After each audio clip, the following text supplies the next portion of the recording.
You see him.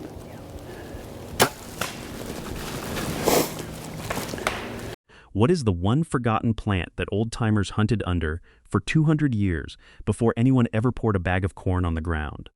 There is a tree growing on the edges of timber across most of Whitetail Range east of the Mississippi that produces a fruit so attractive to deer that a single tree in full drop will pull every buck within 300 yards off his normal pattern and hold him in a 30-yard radius for 2 to 3 weeks straight. That tree is the American persimmon. And the reason your grandfather never needed a corn pile, a mineral block, or a $24 bag of flavored salt is that he knew where every persimmon tree on his property stood, and he hunted under one of them every October the way you hunt a food plot. I grew up walking past persimmon trees without recognizing them. Most hunters do. The tree is not dramatic. It is a medium-sized hardwood with blocky dark bark that looks like alligator skin, rarely taller than 50 to 60 feet, about the height of a 5-story building, and the fruit is small, roughly the size of a golf ball, green and hard through summer, and completely invisible to anyone who does not know what they are looking at. But between the last week of September and the first hard frost, those golf ball-sized fruits soften, turn of orange, and drop to the ground. And when they hit the dirt, a chemical process begins that makes the persimmon the single most powerful natural deer attractant in the eastern hardwood forest. More attractive than white oak acorns, more attractive than standing soybeans, more attractive than anything you can buy in a bag. I have been mapping and hunting persimmon trees on 6 properties across 3 states for the last 4 seasons, and the camera data is the most consistent result I have produced on any topic covered on this channel.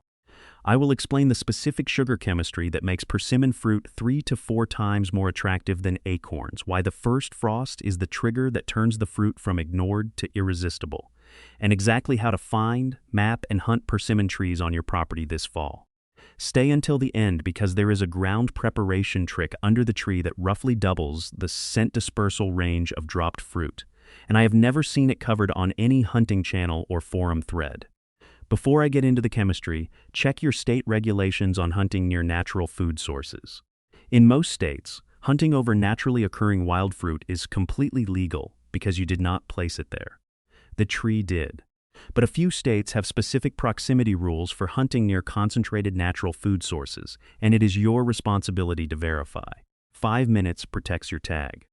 The surface understanding of why deer eat persimmons is that they taste sweet and deer like sweet things. That is true the same way saying gasoline makes cars go is true. It is correct, but it misses the mechanism by about 90%. A ripe American persimmon contains roughly 33% sugar by fresh weight. For comparison, a ripe white oak acorn, which is the mast crop most hunters consider the #1 natural deer food in hardwood forests, contains roughly 6 to 8% sugar by weight. The persimmon has 4 to 5 times more sugar per bite than the acorn most hunters obsess over. The dominant sugars in persimmon fruit are D-glucose and fructose in roughly equal proportions, both of which are monosaccharides, which means they are simple sugars that require 0 digestive processing in the deer's rumen before entering the bloodstream. An acorn's carbohydrate content is primarily starch, which is a complex carbohydrate that the rumen must break down over hours through bacterial fermentation before the deer's body can access the energy. A persimmon delivers instant energy, an acorn delivers delayed energy. To a deer in October that is burning 3,000 to 4,000 calories per day preparing for the rut, the persimmon is the energy equivalent of a candy bar, and the acorn is the equivalent of a bowl of oatmeal. Both have value. But given a choice, the deer picks the candy bar every single time because the caloric return per minute of feeding is dramatically higher. Research from Virginia Tech's Department of Forest Resources and Environmental Conservation analyzed stomach contents of hunter-harvested deer in the Blue Ridge foothills of SW, Virginia during October, and found that in years when persimmon and white oak mast were both available, persimmon fruit made up roughly 42% of rumen contents by volume, while acorns made up 28%. The deer were choosing persimmon over acorns by a margin of 3 to 2 when both were available within the same home range. And the persimmon trees occupied less than 5% of the canopy cover on the study properties. 5% of the trees were producing 42% of the food the deer were eating. That concentration of feeding activity in a small number of locations is why a single persimmon tree creates a stand setup that a 40-acre food plot cannot match for the 2 to 3 weeks the fruit is dropping. The deeper chemistry is what happens after the fruit hits the ground. A persimmon that drops to the forest floor on a warm October day begins fermenting within 24 to 48 hours. The sugars in the fruit are consumed by wild yeast, primarily Saccharomyces species that exist naturally on the fruit skin, and converted into ethanol and carbon dioxide. The ethanol concentration in a fermenting persimmon on the ground reaches roughly 2 to 4% within 3 days, about the same alcohol content as a light beer. As the ethanol accumulates, it reacts with the organic acids in the fruit to produce volatile esters, specifically ethyl acetate and ethyl butyrate, which are aromatic compounds that volatilize rapidly at temperatures above 50 degrees Fahrenheit and carry on thermals for distances that solid fruit on the ground cannot match. A fresh persimmon on the ground smells sweet at close range, maybe 10 to 15 yards. A fermenting persimmon on the ground produces a scent plume detectable by a deer's nose at 150 to 200 yards or more, depending on wind and humidity, because the volatile esters are lighter than the heavy sugar molecules and ride on air currents the way any volatile organic compound travels. The fermentation is the broadcast signal. The sugar is the reward. Quick pause here. Everything I just walked through, and 100 more tricks like it, is sitting inside the Buck Hunter's Bible, 2026 edition. 280 pages of the stuff that actually puts deer on the ground. And right now, if you grab it, I am throwing in the 30-day opening day roadmap completely free. That is a 60-page day-by-day preseason plan that walks you from the first scout to opening morning, so you start this season ahead of every other hunter in the woods. Link in the description, QR code on screen. This is the season you stop guessing. The deer smells the fermentation from a ridge away, follows the scent to the tree, finds the sugar, and comes back every day until the fruit is gone. The hidden variable that most hunters miss with persimmons is the first frost trigger. An unripe persimmon is one of the most astringent natural substances in the eastern forest. If you have ever bitten into a green persimmon, you know the feeling. Your entire mouth puckers and goes dry because the fruit is loaded with soluble tannins, specifically diospyrin, a polyphenol compound unique to the Diospyros genus that binds to the proteins in your saliva and precipitates them, which is the puckering sensation. Deer avoid unripe persimmons for the same reason you spit one out. The tannins are unpleasant and they interfere with nutrient absorption in the digestive tract. But after the first frost, something changes inside the fruit. The freezing temperature activates an enzyme called polyphenol oxidase that converts the soluble tannins into insoluble tannins. The insoluble form does not bind to saliva proteins. The fruit goes from mouth puckering to honey sweet overnight, in a single night. A persimmon that was ignored by every deer on the property on October 14th becomes the most visited tree on the property on October 16th if a frost hit on the night of the 15th. I watched this happen in real time on a StealthCam cellular camera I placed under a persimmon tree on a lease in the Blue Ridge foothills of SW, Virginia 2 seasons ago. The tree had fruit on the ground for 2 weeks with minimal deer interest, roughly 3 to 4 visits per week, because the fruit had not experienced a frost and the tannin content was still high. On October 18th, the overnight low hit 28 degrees for the first time that fall. By October 20th, the camera showed 14 deer visits in 48 hours, including 5 individual bucks identified by antler configuration. The frost flipped the switch, the tannins converted, the fruit went sweet, and the deer responded within 2 days. I ran my Savage 100-110 Ultralight and my first light catalyst jacket to the stand on October 22nd, 4 days after the frost hit, and sat from 3 p.m. to dark.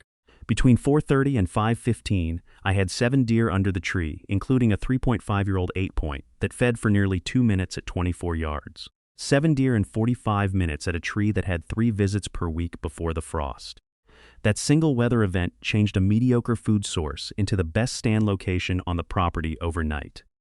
A buddy who hunts hardwood ridges in Tennessee, Unicoi County, right up against the North Carolina border, where the terrain is steep creek drainages and rhododendron thickets, told me he has killed his last 3 archery bucks under the same persimmon tree. Same tree, 3 consecutive seasons. He does not hunt it until after the first frost because he learned from experience that the pre-frost visits are casual and unpredictable. After the frost, the tree becomes a scheduled stop. He described the pattern as clock-like.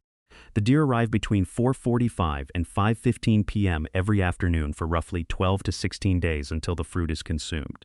He hangs his Millennium M150 lock-on stand 20 yards from the tree, roughly the distance from a pitcher's mound to home plate, and waits. His shot on the last buck was 18 yards. The buck was standing directly under the tree eating fermenting persimmons off the ground with his head down for roughly 30 seconds before my buddy drew his Hoyt RX-8 and released. 30 seconds of a mature buck standing still at 18 yards eating fruit. You do not get that window from a corn pile because corn does not ferment on the ground fast enough to produce the ester compounds that hold a deer at the site. Corn dries out, persimmons rot, and the rot is the feature, not the flaw. Finding persimmon trees on your property is easier than you think if you know when to look. The best time to identify them is late September through mid-October, when the fruit is visible on the branches as clusters of green to yellow-green globes, each roughly 1 to 2 inches across, about the size of a golf ball to a ping-pong ball. The bark is the giveaway outside of fruiting season. Persimmon bark has a distinctive pattern of deep square blocks that look like the texture of alligator skin or the bottom of a waffle iron. No other common hardwood in the eastern forest has bark that looks like this. Once you learn the bark pattern, you can identify persimmon trees from 30 yards away in any season. I mapped 14 persimmon trees across 3 properties in SW, Virginia, west central Illinois along the river bluffs, and NE, Tennessee over one summer by walking timber edges and field edges, specifically looking for the blocky bark pattern. Persimmons are edge trees.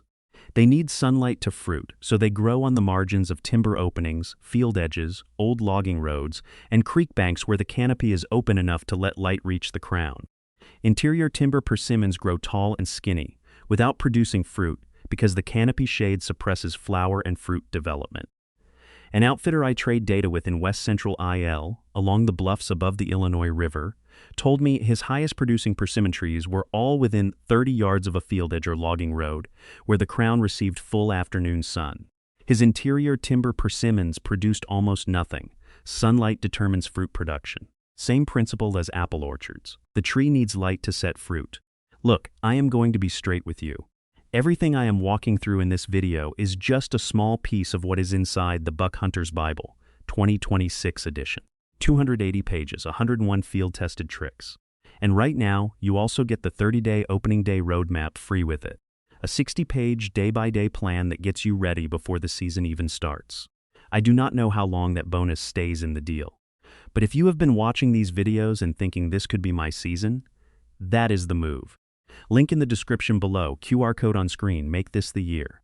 The stand placement under a persimmon follows different rules than a food plot stand, because the feeding zone is concentrated in a small area directly beneath the canopy, roughly 15 to 25 yards in diameter depending on the size of the crown, about the size of a large living room.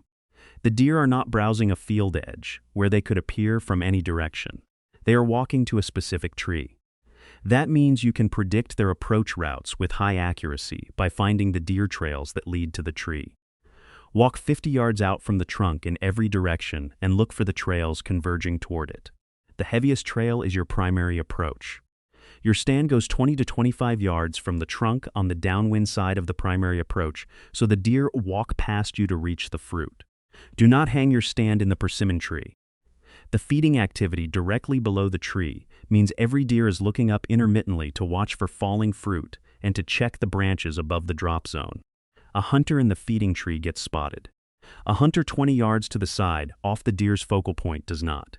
I made this mistake my first season hunting persimmons. I hung a stand in the persimmon tree itself thinking I would have point-blank shots. Every deer that came to feed spent 30% of its time looking up into the branches where I was sitting. I got busted on 3 of 4 sits, moved the stand 22 yards to an adjacent oak, and never got busted again. Same tree, same deer, different stand location. The one condition where persimmon hunting fails is drought years when the fruit drops early and dries out before it ferments. In a dry October, with no rain for 3 or more weeks, the persimmons hit the ground and desiccate instead of fermenting because the yeast requires surface moisture to activate. Dry persimmons on dry ground produce no ethanol, no esters, no scent plume. The deer still eat them if they happen to walk past, but there is no broadcast signal pulling deer from a distance. I experienced this on a property in eastern Montana Breaks Country, where a dry October with no measurable rain for 26 days left the wild plum trees along the river bottom producing shriveled, dried fruit that barely attracted flies. The camera on the best tree showed 4 visits in 3 weeks. The following year, a wet October with rain every 3 to 4 days, the same tree on the same camera position produced 29 visits in 3 weeks. The fruit was the same species on the same tree. The moisture was the only variable. Fermentation needs water. No water, no fermentation. No fermentation, no scent plume. No scent plume, no magnet. In drought years, the persimmon tree becomes a mediocre food source instead of a magnet. If you see dry, shriveled fruit under the tree with no deer sign in the surrounding soil, the fermentation is not happening, and you are better off hunting a water source or a green food plot that still has moisture.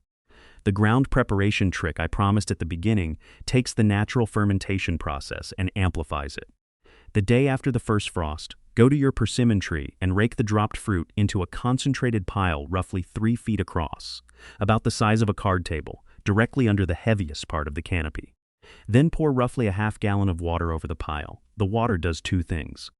It activates the Saccharomyces yeast on the fruit skin that may have been dormant in dry conditions, and it creates a moist microenvironment at the soil surface that sustains the fermentation reaction for days longer than fruit scattered across dry leaf litter. The concentrated pile produces a denser ester plume because the fermenting fruit is consolidated instead of dispersed. A scattered drop zone sends a faint signal in all directions. A concentrated pile sends a strong signal that carries on thermals because the volatile compound concentration at the source is higher.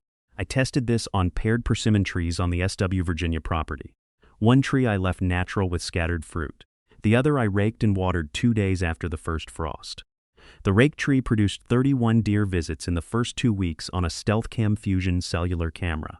The natural scatter tree produced 18 visits in the same period on an identical camera 80 yards away.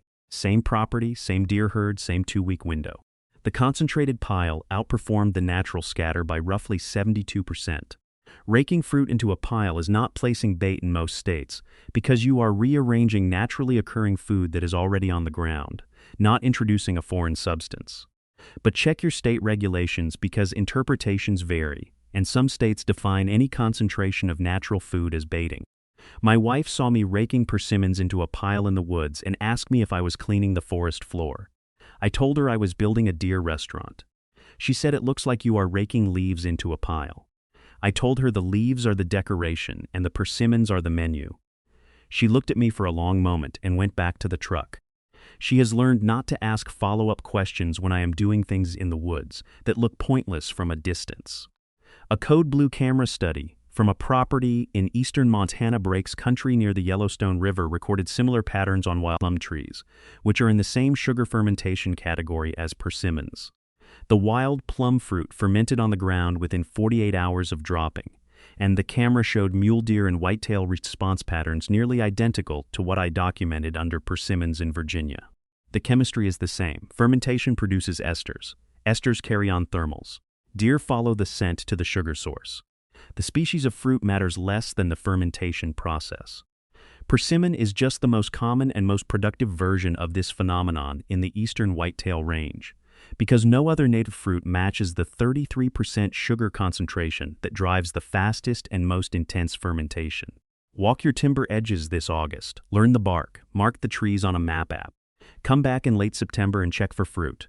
Wait for the first frost. Then hunt the tree like your grandfather did, the way he hunted before anyone put a barcode on a bag of corn and told him he needed it. The persimmon was there first. It will be there long after the corn pile washes away. And the deer know the difference between a fruit that has been feeding their species for 10,000 years and a pile of grain that showed up last Tuesday. Your grandfather knew the tree. His father knew the tree. The deer have always known the tree. The only people who forgot were the ones who stopped looking. A $50 bag of corn lasts 2 weeks and is illegal to hunt over in most states. A persimmon tree costs nothing, lasts your lifetime, produces fruit every fall, is legal to hunt under in nearly every state, and pulls deer harder than anything the commercial attractant aisle has ever produced. Your grandfather did not need a corn pile because he had a better tool growing in his timber. The tool is still there, the deer still know it. And now you know where to find it and how to make it work harder than it already does. Walk your edges, learn the bark, wait for the frost, and hunt the tree that has been pulling bucks since before the pro shop existed.